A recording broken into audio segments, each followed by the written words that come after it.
Hello, my name is Pedro Gabriel, and on this channel, I aim to bring clarity and context to some of the most heated controversies in the church nowadays. Today, we're going to dive into social justice. Is it really just progressive buzzspeak?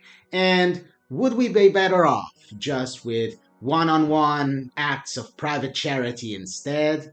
About that topic, an attention grabbing piece hit the major Catholic platform Word on Fire recently with the title Pope Leo XIV would do well to study Deus Caritas Est.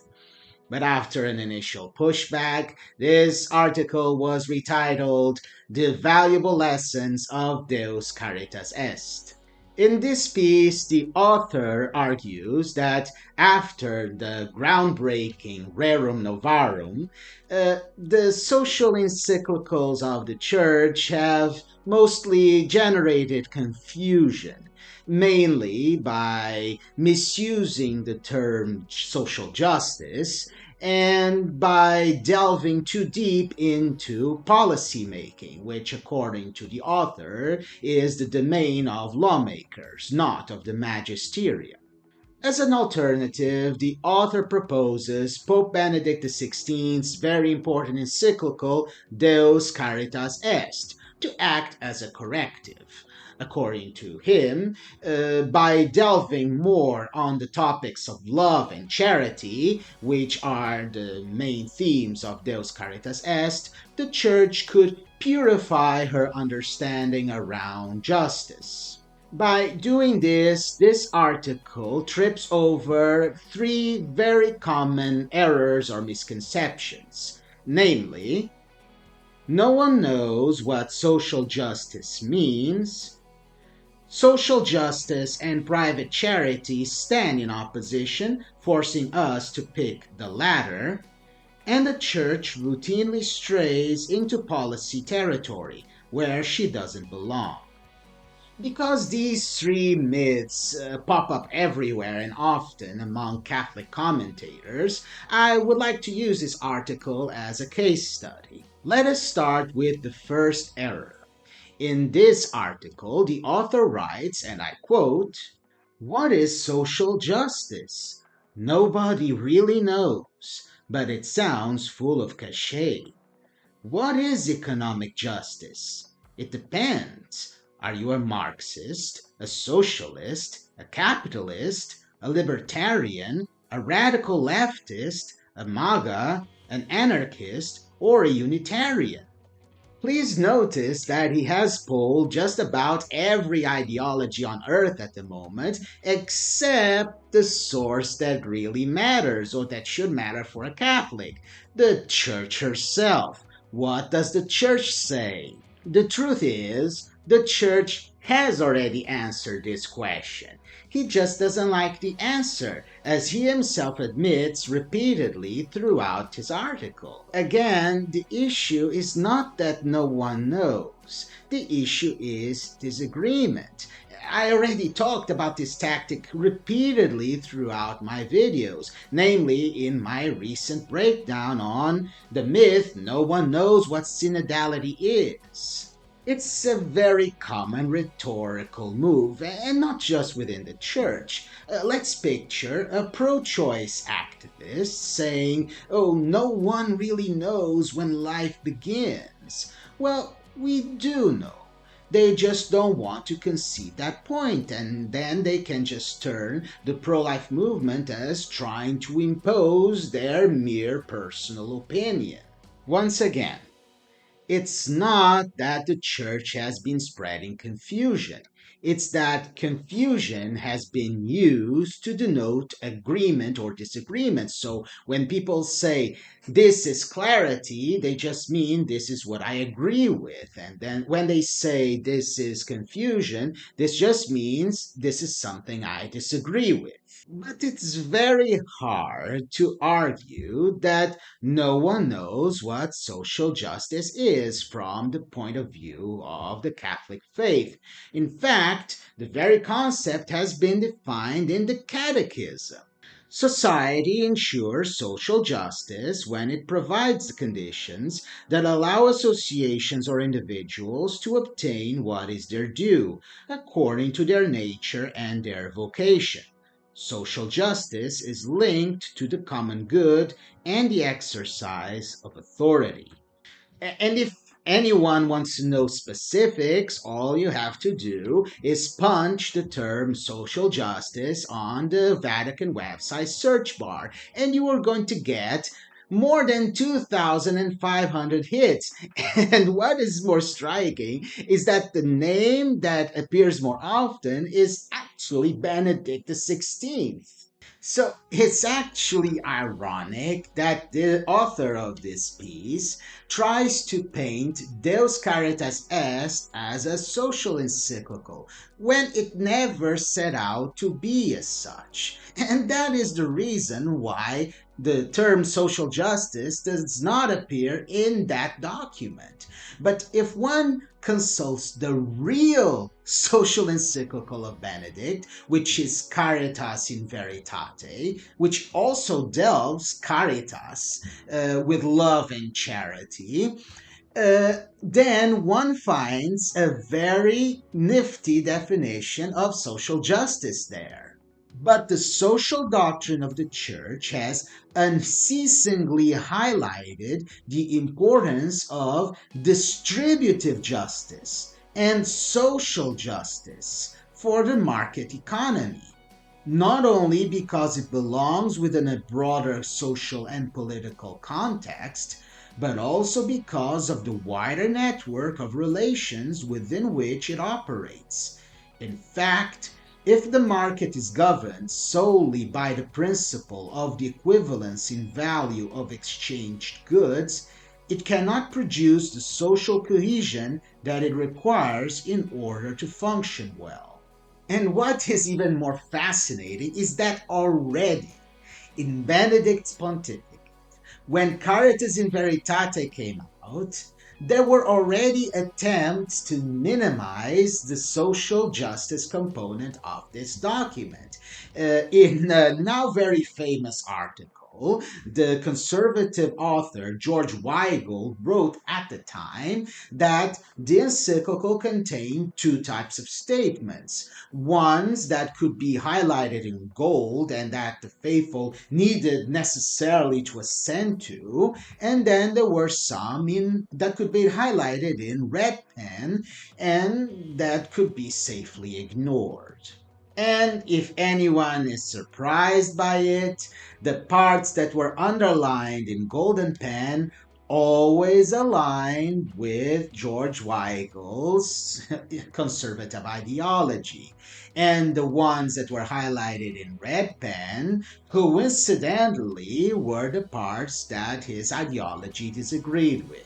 It is also interesting that the popularization of the term social justice in the living magisterium happened long before our days, even long before the Second Vatican Council. It was Pius XI who most notably popularized this term in his landmark social encyclical Quadragesimo Anno, published 40 years after Rerum Novarum. In this encyclical, Pius drops the phrase social justice 9 times, once pairing the firmly established basis of social justice with social charity as the two loftier and nobler principles meant to restrain economic dictatorships. So, according to the Church, social justice and social charity journey together. But in this most recent Word on Fire article, the author tries to paint them as adversaries. Why? Well, the author correctly notes that it was the Marxists who first set charity against social justice, in that they argued that Acts of private charity, by alleviating the suffering and the scarcity of the poor and marginalized, made them less likely to rebel against their unjust structures that oppress them, and thus changing the situations of social injustice. But here's the snag. The author does not call out this Marxist error. He does not say, no, charity and justice are not opposed to each other. They are complementary. It is up to us to use our personal discernment to know when to apply each principle and in which measure to obtain the most effective outcome for the poor and marginalized. Instead of challenging this Marxist false dichotomy between justice and charity, the author just uncritically accepts it. And since the Marxist must, by definition, be always wrong, then if the Marxist chooses justice over charity, then the Catholic should obviously choose charity over justice. And this brings us to some very eye-raising assertions in this article, namely, let's state it more clearly and call a spade a spade. Aside from the Church's heroic stance on abortion, many Catholic policy recommendations in recent decades have favored the interests of the Democratic Party. When Pope Francis issued his encyclical on climate change, Laudato Si, he instantly became the darling of the left wing of the Democrats. Many of us were left scratching our heads. Well, let's take the author's advice and call a spade a spade. It is not up to the Church to ascertain her doctrine based on what an American political party thinks of that doctrine or not. Rather, what should be happening is that Catholic faithful, namely those who delve into politics, should be the ones to assess their own views in light of what the Church teaches, regardless of their political affiliations. And this is really the reason why the author believes that the Church has delved too deep into the field of policy making that does not belong to her. He himself admits as such. The reason is because the Church's policy recommendations, more often than not, align with the other political party, the bad party. We have seen this playbook before, and in fact, to know more about it, we can actually go back to the era of none other than Saint Pius X. I have written a whole chapter about social justice in my book, The Unknown Modern Side of St. Pius X. Fun fact, it was actually Pius X who has been credited as having introduced the term social justice in the Catholic lexicon. So what I'm going to say next in this video is actually something that I cover in this book, alongside with much more. In Pius X's days, it was actually a left-leaning, socialist-leaning movement in the church called Le Sillon, that was arguing that because their goals were of the temporal order and not the spiritual order, they did not need to submit to the authority of the church. To this, Pius X argued, Le Sillon's character and its action belong to the field of morals, which is the proper domain of the church. In other words, these political principles actually belong to moral teaching, and that is the dominion of the church, teachings on faith and morals.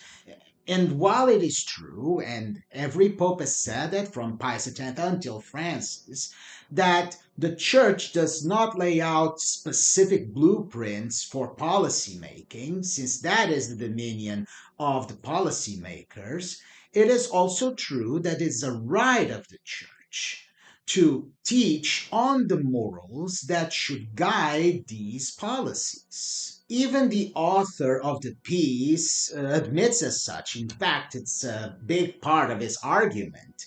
But the problem is that he lays the line of the policy making much more tightly than what the church actually teaches. As Pius X writes, the social question and its associated controversies, such as the nature and duration of labor, the wages to be paid, and working men's strikes, are not simply economic in character.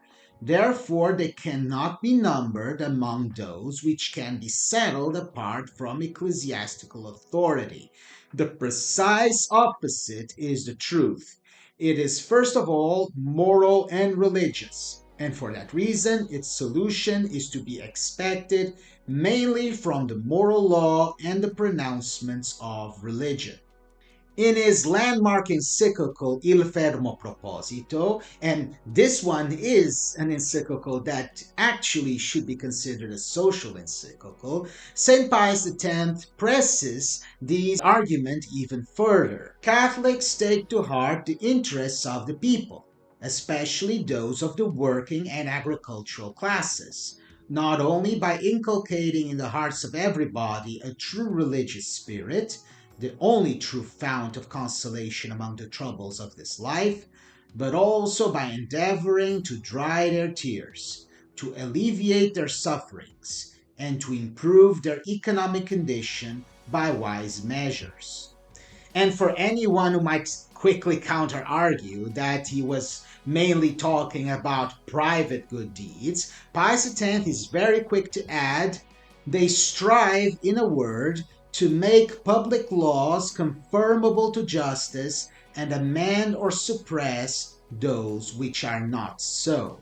In the end, this false dichotomy between social justice and private charity gets beautifully and elegantly resolved in Pope Francis's social encyclical, Fratelli Tutti.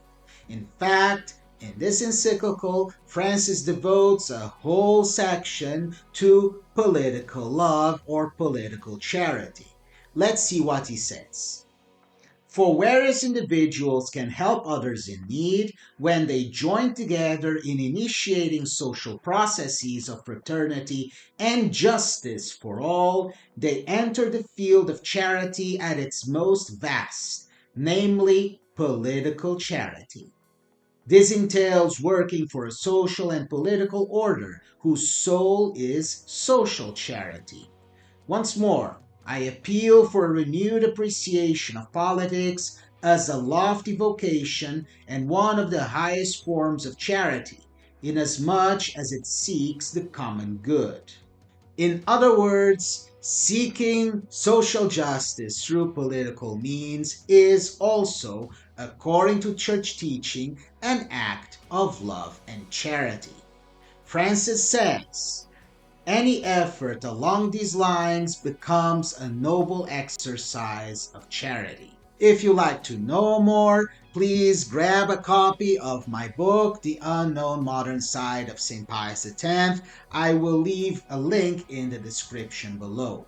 Also, if you would like to know more about my books and other writings, please visit my website, pedrogabrielwriter.com. Finally, if you enjoyed this video, please like and subscribe so that you can be notified whenever any video is released. That's all for today. God bless and see you soon.